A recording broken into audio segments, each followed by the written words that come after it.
तो कैसे हैं आप लोग। उम्मीद करता हूँ सब अच्छे होंगे।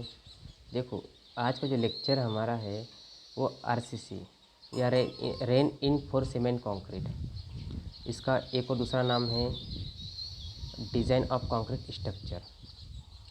Design of concrete structure. अब यहाँ पर एक वर्ड दिखा होगा डिज़ाइन। डिज़ाइन का मतलब क्या है, कुछ सोचा आप लोगों ने? बताओ क्या होता है डिज़ाइन का मतलब। डिज़ाइन का मतलब ये होता है कि जैसे मान लो आप लोग कपड़े पहनते हो, ठीक है। तो जो कपड़े पहनते हो तो उसके ऊपर जो कलर वगैरह जो रहते हैं, उसके ऊपर जो कलर्स वगैरह जो रहते हैं, तो उसकी भी तो कुछ ना कुछ डिज़ाइनिंग होती होगी। सही बोला मैंने, ठीक है। तो ऐसे ही आप लोग मकान बनते हुए देखे होंगे या ब्रिज बनते हुए देखे होंगे, ठीक है। मकान या ब्रिज बनते हुए देखे होंगे, तो वहाँ पर बीम, स्लैब या धरन की बात कर लें, स्तंभ की बात कर लें, तो उसके कुछ न कुछ तो डायमेंशन देते होंगे अपन लोग, तो उसकी भी कुछ न कुछ डिज़ाइन देते। अब डिज़ाइन एक्चुअल में होता क्यों है, उदाहरण के तौर पे अपन ने मान लो एक रूम बना लिया, ठीक है। चलो एक मकान बना लिया, तो उस मकान के अंदर क्या होता है कि अपन लोग कॉलम देते हैं। सबसे पहले तो जो वर्टिकल होते हैं उनको बोलते हैं कॉलम या स्तंभ बोलते हैं, और जो हॉरिजॉन्टल होते हैं इस टाइप से, इस टाइप से, इस टाइप से, ऐसे, तो उनको बोलते हैं अपन लोग धरन या बीम्स, ठीक है। तो मान लो मेरे को कम से कम 4 से 5 मंजिल का मकान बनाना है, ठीक है। तो 4 से 5 मंजिल का ऊपर से जो लोड आएगा, ठीक है, या फिर उसका बोल सकते हैं भार आएगा, तो जो सबसे ग्राउंड फ्लोर वाला, ये ज़मीन के तल वाला जो कॉलम और जो बीम रहते हैं, उतना लोड सहन कर पाएंगे कि नहीं कर पाएंगे, सहन कर पाए या ना कर पाए। तो इसी की जो डिज़ाइनिंग करते हैं वही सब्जेक्ट होता है अपना आरसीसी, या बोलते हैं डिज़ाइन ऑफ कंक्रीट स्ट्रक्चर। अब मैंने यहाँ पर एक कंक्रीट वर्ड यूज़ कर लिया, यहाँ पर क्या एक कंक्रीट वर्ड यूज़ कर लिया, ठीक है। तो आरसीसी को स्टार्ट करने से पहले ही कुछ कंक्रीट के इतिहास के बारे में जानना हमको ज़रूरी है, ठीक है। क्या होता है इतिहास, कि सबसे पहले कंक्रीट 6500 बीसी में पाया गया। सर ये 6500 बीसी तो हमको कुछ समझ में नहीं आया। मैं बताता हूँ। यहाँ पर हुआ ईसा मसीह का जन्म, ठीक है। इधर जाएंगे तो इधर बढ़ जाएगा अपना एडी, इधर क्या हो जाएगा अपना एडी, और इधर जाएंगे तो अपने क्या होगा बीसी। अब यहाँ से ईसा मसीह का जन्म हुआ, या ईसा मसीह का जन्म कुछ पता ही नहीं आप लोगों को, तो यहाँ पर जो ग्रेगोरियन कैलेंडर लागू हुआ था, जिस तारीख से ग्रेगोरियन कैलेंडर लागू होता उससे लगभग 6500 साल पहले की बात कर रहा हूँ मैं, ठीक है। उससे लगभग 6500 साल पहले की बात कर रहा हूँ। सर क्या होता है, हमको तो कुछ समझ में नहीं आ रहा है, ठीक है। तो क्या हुआ कि 6500 बीसी में एक जगह थी सीरिया और जॉर्डन, ठीक है ना, वहाँ पे कंक्रीट के कुछ अस्तित्व पाए गए, ठीक है। फिर क्या हुआ, धीरे धीरे और नीचे आए, फिर धीरे धीरे और नीचे आए, तो 3000 बीसी में, यानी ईसा मसीह के जन्म से लगभग 3000 साल पहले चूना चूना और क्ले, क्ले का मतलब होता है ना जो ज़मीन के ऊपर चिकनी मिट्टी होती है, जो बारीक बारीक भूसा जिसको बोलते हैं क्ले, चिकनी मिट्टी, चूना और चिकनी मिट्टी को, चिकनी मिट्टी के बने दीवार पाई गई। और ये दीवार पाई गई स्थान का नाम इजिप्ट, इजिप्ट को ही बोलते हैं मिस्र, और एक चाइना, मिस्र और चीन में चूना और क्ले के बने या चिकनी मिट्टी के बनी एक दीवार पाई गई। फिर 6000 बीसी, 600 बीसी में क्या हुआ कि रोमन्स रोड कंक्रीट का नाम तो सुना ही होगा आपने। मैंने कहा सर नहीं सुना, तो कुछ चंद्रगुप्त मौर्य के बारे में तो सभी लोग जानते ही होंगे, ठीक है ना। तो उन्हीं के शासनकाल में जो कंक्रीट है वो बहुत ज़्यादा फैलने लग गया, बहुत ज़्यादा ही फैलने लग गया। ठीक है, क्या हुआ था कि कम से लगभग 6500 ईसा मसीह के जन्म से लगभग 6500 साल पहले, ठीक है, ईसा मसीह के जन्म से लगभग 6500 साल पहले एक जगह थी सीरिया और जॉर्डन, वहाँ कुछ कंक्रीट के अवशेष पाए गए। फिर ईसा मसीह के जन्म से लगभग 3000 साल पहले चूना और चिकनी मिट्टी के बने दीवार पाई गई, और वहाँ कहाँ से पाई गई, एक मिस्र और चाइना से पाई गई, चीन से पाई गई। ठीक है, 6000 BC में क्या हुआ कि रोमन्स कंक्रीट का यूज़ करने लगा, बहुत ज़्यादा रोड वगैरह बनने लगे।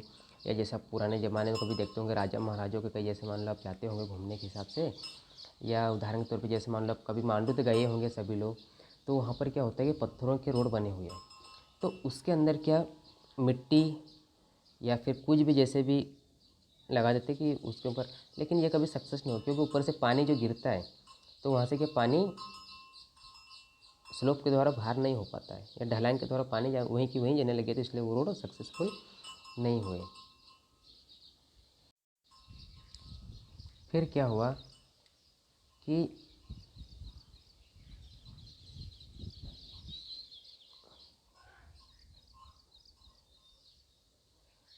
1824 में एक वैज्ञानिक थे जोसेफ एस्पिडिन, 1824 में एक वैज्ञानिक थे जोसेफ एस्पिडिन, ठीक है ना। तो इन्होंने क्या किया कि एक चाक को और एक जो चिकनी मिट्टी को बाई हीटिंग बाई चाक और क्ले, ठीक है। तो जोसेफ एस्पिडिन ने क्या कि चाक और चिकनी मिट्टी को गर्म किया, और उस गर्म करने के बाद में उस मिट्टी और चाक को एक पाउडर फॉर्म में बनाया, बारीक बारीक भूसा जिसको बोलते हैं, और उसमें से कार्बन डाइऑक्साइड गैस पूरी निकाल दी, ठीक है ना, कार्बन डाइऑक्साइड गैस पूरी निकाल दी। तो फिर क्या हुआ, इंग्लैंड है और इंग्लैंड में एक जगह है पोर्टलैंड ना, ये बात कंसेप्ट ध्यान से सुनना, ये किसी बुक से में लिखा हुआ आपको नहीं मिलेगा, ठीक है ना। एक जगह है इंग्लैंड, और इंग्लैंड में एक जगह है पोर्टलैंड, ठीक है ना।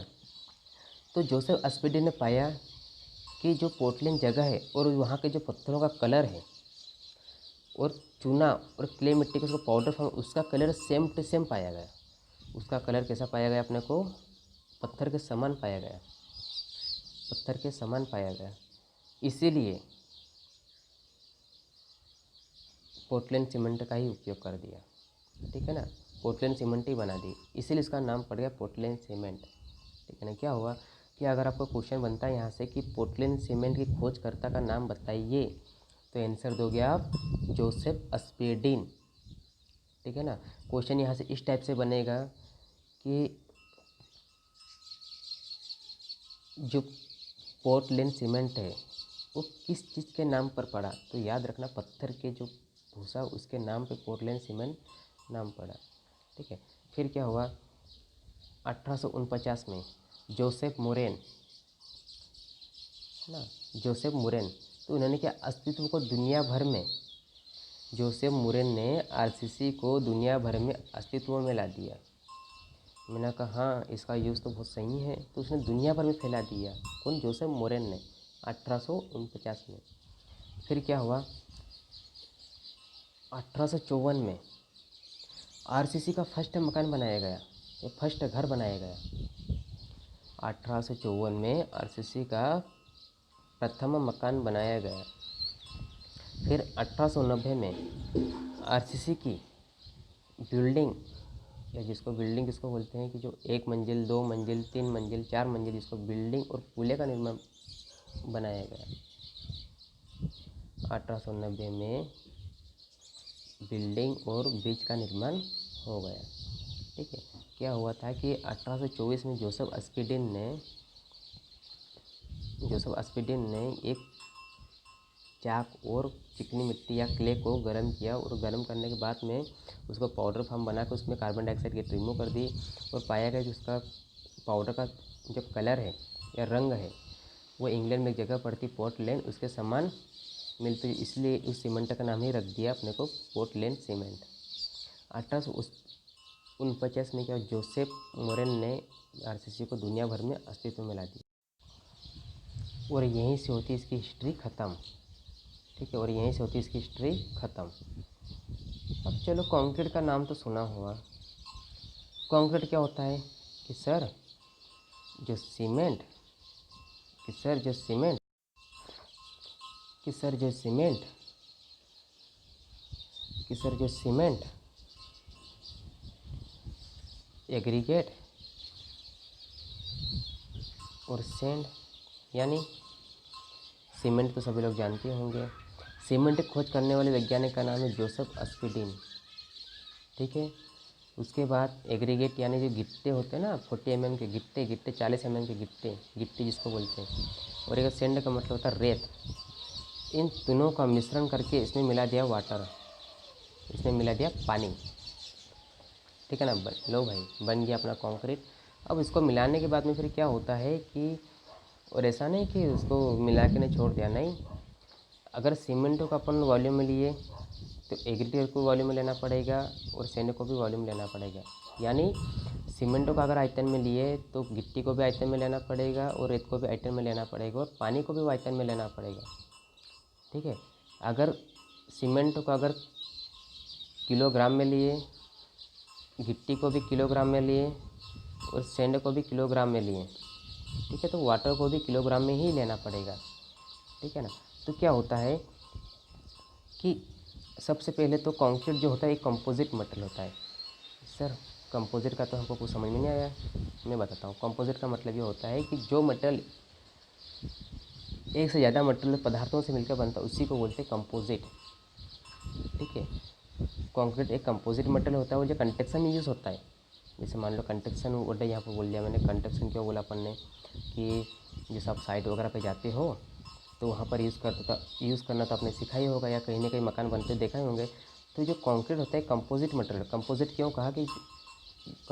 कहा कि जो एक से ज़्यादा मटेरियल से मिल के बनता है उसको बोलते कंपोजिट। और ये कहाँ पे यूज़ होता है? कंस्ट्रक्शन फील्ड में यूज़ होता है अपना। ठीक है, अब उसके बाद क्या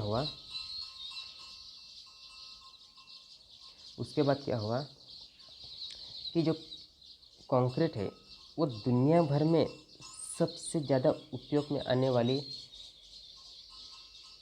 क्या कहा मैंने, कि जो कंक्रीट है वो दुनिया भर में सबसे ज़्यादा यूज़ होता है। वो तो आप लोगों को देखे होगा, रोड बनते देख लो कंक्रीट यूज़ होता है, मकान बनते हुए देख लो कंक्रीट यूज़ होता है। ये छोटे मोटे जितने भी काम होते हैं वो सब कंक्रीट के ही बनते हैं। ठीक है, फिर क्या हुआ कि कंक्रीट को बनाते समय सीमेंट लेंगे, गिट्टी लेंगे और रेत लेंगे और उसमें पानी मिलाकर उसको मिक्स कर देंगे। तो जो कंक्रीट बनता है वो कैसे बनता है? एक लिक्विड फॉर्म, यानी एक तरल पदार्थ बनता है। और कुछ समय के बाद देखा जाता है कि वह ठोस पदार्थ या सॉलिड मास बन जाता है। और कुछ समय बाद वो ठोस पदार्थ या सॉलिड मास बन जाता है। ठीक है, और कंक्रीट को किसी भी शेप में बनाया जा सकता है। वो बहुत सस्ता है, कंक्रीट को किसी भी शेप में बनाया जा सकता है और बहुत सस्ता है। ठीक है, बहुत ही सस्ता है। ठीक है, बहुत ही सस्ता है। ठीक है, अब अपन देखते हैं कि टाइप्स ऑफ कंक्रीट। देखो कंक्रीट जो होते हैं 3 प्रकार के होते हैं। एक तो प्लेन सीमेंट कंक्रीट जिसको बोलते हैं PCC, rain enforce cement concrete जिसको बोलते हैं आरसीसी, प्री स्ट्रेस कंक्रीट जिसको बोलते हैं पीएससी। देखो प्लेन सीमेंट कंक्रीट क्या होता है कि जिसमें सीमेंट, गिट्टी और रेत को पानी के साथ में जब मिक्स कर देते हैं तो जो कंक्रीट बनता है अपना प्लेन सीमेंट कंक्रीट हो गया। ठीक है, रेन इनफोर्स सीमेंट कंक्रीट का मतलब क्या होता है कि वह कंक्रीट जो सीमेंट, सैंड और एग्रीगेट और पानी के साथ में मिलाकर उसमें सरिया फंसा देते हैं अपन लोग। उसमें जो सरिया के साथ में जो मिक्स करते हैं अपन लोग, या सरिया के जैसे कॉलम वगैरह देते हुए देखे तो उसमें 4 सरिया खड़े करते हैं, उसका आइट साइड रिंग बांध देते हैं जिसको बोलते हैं सल्की कुछ रिंग वगैरह बांधते हैं अपन लोग। उसकी इंग्लिश वर्ड होता है स्टाइरप्स। ठीक है ना, उसको बोलते हैं अपन लोग स्टाइरप्स। ठीक है ना, तो हो गया अपना आरसीसी। सर ये प्री स्ट्रेस्ड कंक्रीट तो हमको कुछ समझ में नहीं आया। ठीक है, आप लोग कभी ब्रिज बनते हुए ही देखे होंगे, और ब्रिज के जो ऊपर जो अपन चलते हैं उसके नीचे जस्ट जो स्लैब रहती है वहाँ पर कुछ इस टाइप से गोल गोल रहते हैं जिसके अंदर पाइप डाले रहते हैं और उस पाइप के अंदर से कुछ तारें निकालते हैं, ठीक है ना। उस तार को कुछ कस के बांधते, उसी को बोलते हैं प्री स्ट्रेट कंक्रीट। प्री का मतलब होता है कि स्लैब को डालने से पहले ही उसकी जो टेंसल स्ट्रेंथ यानी तनन बल है उसका अच्छे से मजबूत कर लेते हैं, ठीक है। ठीक है, अब फर्स्ट पॉइंट पर अपन प्लेन सीमेंट कंक्रीट क्या होता है। देखो, इसको सीमेंट मिला दिया, सैंड और एग्रीगेट, ठीक है। मिलाने के बाद में उसे पानी के साथ में इसको क्या कर दिया, मिक्स कर दिया। पानी के साथ में क्या कर दिया, मिक्स कर दिया। तो रिजल्ट बनता है उसको क्या, कैसा बनता है, लिक्विड फॉर्म में बनता है। और कुछ समय बाद देखा जाए तो वो सॉलिड फॉर्म में बन जाता है, ठीक है ना। लेकिन एक बात ध्यान रखना, बहुत इंपॉर्टेंट क्वेश्चन है कि जो प्लेन सीमेंट कंक्रीट होती है वो हमेशा कंप्रेसिव फोर्स के लिए अच्छी मानी जाती है या संपीड़न बल के लिए अच्छी मानी जाती है। क्यों, क्या रीज़न, कुछ समझ में आया आपको? कुछ रीज़न इसका बताओ आप लोग। मेरे को पता नहीं है लेकिन बताऊंगा मैं आप लोगों को। मैं पढ़ाने आया हूँ तो आप लोगों को बताऊंगा कि जो प्लेन सीमेंट कंक्रीट में कंप्रेसिव फोर्स ज़्यादा क्यों लेते हैं, क्या कारण है, क्यों रीज़न है, ठीक है। हाँ, हमने बुक से पढ़ लिया, हमने बुक से पढ़ लिया कि सर प्लेन सीमेंट कंक्रीट में कंप्रेसिव फोर्स के लिए अच्छी मानी जाती है। सर कंक्रीट कंप्रेसिव फोर्स के लिए अच्छी मानी जाती है, क्यों, क्या रीज़न है इसके, क्या कॉन्सेप्ट है इसका, कुछ किसी को पता है, ठीक है। किसी को कुछ पता है? फिर बोल दिया सर जो प्लेन सीमेंट कंक्रीट होती है वो कंप्रेशन के लिए अच्छी होती है या संपीड़न के लिए अच्छी होती है। संपीड़न का मतलब धक्काना, धक्काने के लिए अच्छा होता है। जिस ऊपर से मान लो कॉलम है, कॉलम से ऊपर जो बीम का लोड आ रहा है, बल आ रहा है, तो कॉलम उसको सहन कर लेगा। सर सर जो कंक्रीट होता है वो टेंशन के लिए भी अच्छा होता है। मैंने कहा यार कंक्रीट जो होता है वो टेंशन के लिए अच्छा नहीं होता है। सर अभी तो आपने कहा कि कंप्रेशन के लिए अच्छा होता है, फिर टेंशन के लिए अच्छा क्यों नहीं होता है? टेंशन का मतलब तनन। सर जो कंक्रीट होता है ना वो तनन के लिए बेकार होता है। चलो मैं कहता हूँ आप लोगों से, मेरे सामने कंक्रीट कभी खींच के बताओ, कंक्रीट को कभी खींच सकते हो आप लोग? नहीं खींच सकते ना, ठीक है। फिर मैंने कहा सर कंक्रीट जो होता है ब्रिटल होता है। हाँ, बुक से में तो मिलता है अपने को ब्रिटल होता है, बुक से में तो मिलता ही है ब्रिटल होता है, लेकिन ब्रिटल होता कैसे? ब्रिटल होता कैसे, कुछ रीज़न पता है सर? ब्रिटल ब्रिटल मैंने कहा अच्छा सर कंक्रीट तो कुछ गर्मी के टाइम में कुछ हिलता है और ठंड के टाइम में कुछ सिकड़ता है, तो भाई साहब ये ब्रिटल कैसे हो गया कंक्रीट? तो भाई साहब ये ब्रिटल कैसे हो गया, उसका कुछ कंसेप्ट या कुछ रीज़न पता है आप लोगों को? ठीक है, वो बताऊंगा मैं। उसके बाद क्या हुआ, ब्रिटल कैसे हुआ इसका कुछ कंसेप्ट पता है आप लोगों को? नहीं सर हमको तो कुछ नहीं पता है। ठीक है, तो सबसे पहले बढ़ते हैं ब्रिटल कि ये कंक्रीट होता है वो ब्रिटल होता है क्यों है। देखो, आप लोग जब आरसीसी की डिज़ाइनिंग करोगे तो वहाँ पर वर्किंग स्ट्रेस मेथड और लिमिट स्टेट मेथड, दो मेथड का यूज़ करोगे आप लोग, ठीक है। तो लिमिट स्टेट जो मेथड होती है वो हमेशा स्ट्रेस स्ट्रेन कर्व के ऊपर डिपेंड करती है, स्ट्रेस स्ट्रेन कर्व के ऊपर डिपेंड करती है। आप लोग मेरे हाथ से अगर जिन्होंने या पिछली बार जिन्होंने मोस पढ़ा होगा या सोम पढ़ा होगा तो वहाँ पर स्ट्रेस स्ट्रेन कर्व आप लोगों को पता होगा, ठीक है ना। क्या होता है स्ट्रेस कर्व में, क्या होता है कि इलोंगेशन होता है हमेशा, लंबाई में क्या परिवर्तन होता ही रहता है, ठीक है ना। तो भैया वैसे ही कंक्रीट में भी लंबाई में परिवर्तन होता है। मैं बता दूं, ब्रिटल उसको बोल सकते हैं कि सर जिसकी लेंथ इंक्रीज नहीं होती, जिसकी लंबाई में परिवर्तन नहीं होता है। सर डक्टाइल क्या होता है कि जिसकी लंबाई में परिवर्तन हो जाता है। मैंने कहा हाँ सर ये बात भी सही है, लेकिन कंक्रीट तो फैलता है, तो उसका रीज़न क्या है कि अपन बोल सकते हैं जिसकी स्ट्रेन अगर 5% से कम है तो उसको बोलते हैं, उस मटेरियल को कहते हैं ब्रिटल। और जिसकी स्ट्रेन या विकृति, स्ट्रेन का ही दूसरा नाम है विकृति, जिसकी विकृति 5% से ज़्यादा है तो उसको बोलते हैं डक्टाइल मटेरियल, ठीक है ना।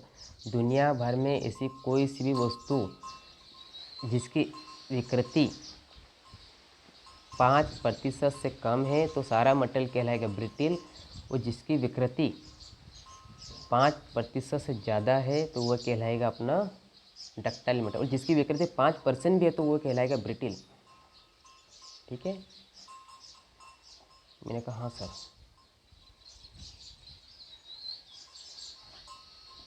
आपने मेरे को बता दिया, चलो वो बात छोड़ो। सर जो कंक्रीट होता है वो संपीड़न बल के लिए अच्छा माना जाता है। मैंने कहा मैंने ही बताया ना आप लोगों को। तो क्या होता है कि सर कंप्रेशन के लिए अच्छा माना जाता है, क्यों माना जाता है? देखो, आरसीसी का जो वज़न होता है लगभग 2500 kg पर मीटर क्यूब।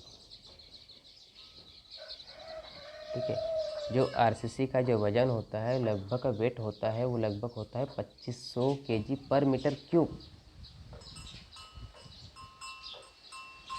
1 मीटर क्यूब में लगभग 2500 किलोग्राम के समथिंग उसका वज़न होता है। मैंने कहा हाँ सर सही बात है ये भी। फिर सर स्टील का कितना होता है? स्टील का होता है 7848 kg पर मीटर क्यूब। मैंने कहा हाँ सर। देखो 78-48 कहाँ है, वो 2500 कहाँ है? आपने कोई अंदाज़ा लगाया? आरसीसी का वेट बहुत कम है, तो निचले जो मेंबर, सबसे नीचे वाला जो ग्राउंड फ्लोर वाले जो मेंबर्स होते हैं या बीम कॉलम होते हैं, इसमें ऊपर से वेट बहुत कम आएगा, और स्टील का इतना ज़्यादा वेट है कि बहुत ज़्यादा ही हो गया, इसलिए कंक्रीट जो है कंप्रेशन में अच्छा माना जाता है। ठीक है, इसलिए कंक्रीट कंप्रेशन में अच्छा। ठीक है, क्या होता है देखो, जैसे अगर टेंशन की अगर बात करें, सर तनन बल की अगर बात करता हूँ मैं यहाँ पर, तनन बल की अगर बात करता हूँ तो तनन बल की बात कैसे करता हूँ? देखो, मान लो एक गिट्टा मेरा ये हो गया, एक गिट्टा मेरा ये हो गया, एक गिट्टा मेरा ये हो गया। ठीक है, तो उसके गिट्टी हो गई, ये कंक्रीट बन गया, तो इसके बीच में क्या होता है, तो क्या होता है कि मान लो एक गिट्टा ये हो गया, एक गिट्टा ये हो गया, एक गिट्टा ये हो गया। इसके कंक्रीट बनाते समय अपन ने रेत मिलाई, सीमेंट मिलाई और पानी मिलाया, तो पानी और इसके बीच में सीमेंट वगैरह जो रेत वगैरह इसके अंदर क्या ऐसी मिल जाती है, ऐसी मिल जाती है। ठीक है ना, इस लेयर को बोलते हैं अपन लोग ट्रांसफोसियल इंटरफोसियल ट्रांसमिटेड लिंक। ठीक है ना, इसके अंदर जो सीमेंट और रेत और जो पानी का जो मिक्सर होता है ना, जो गिट्टी के अंदर घुस जाता है, उसको बोलते हैं ट्रांसफोसियल इंटरफोसियल ट्रांसमिटेड लिंक। ठीक है ना, क्या होता है कि जब गिट्टी के ऊपर जब दबाव डालते हैं अपन लोग, तो ये लिंक आपस में क्या चिपक जाती है। और ध्यान रखना, जो लिंक होती है ना, वो हमेशा रास्ते का काम करती है, पाथ का काम करती है। ठीक है, जब वो खींचते हैं तो वो लिंक फिर उसको क्या दूर दूर भागने की कोशिश करती है। इसलिए बोलते हैं कंक्रीट जो होता है वो कंप्रेशन में या संपीड़न में अच्छा माना जाता है, जबकि टेंशन में वीकनेस या कमज़ोर माना जाता है। ठीक है, तो इस लेक्चर को यहीं पर ख़त्म करते हैं। धन्यवाद। और इस लेक्चर को शुरू से लगा के आखिरी तक देखना ही पड़ेगा आप लोगों को। ठीक है, बाय बाय।